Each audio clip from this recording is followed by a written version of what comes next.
أعوذ بالله من الشيطان الرجيم بسم الله الرحمن الرحيم দয়াময় পরম দয়ালু আল্লাহর নামে। الحمد لله رب العالمين সকল প্রশংসা জগৎ সমূহের প্রতিপালক আল্লাহরই। الرحمن الرحيم যিনি দয়াময় পরম দয়ালু। مالك يوم الدين কর্মফল দিবসের মালিক।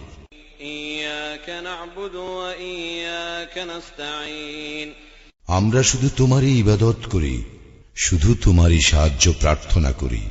اهدنا الصراط المستقيم আমাদেরকে সরল পথ প্রদর্শন করো। صراط الذين أنعمت عليهم তাহাদের পথ যাহাদেরকে তুমি অনুগ্রহ দান করিয়াছ। غير المغضوب عليهم ولا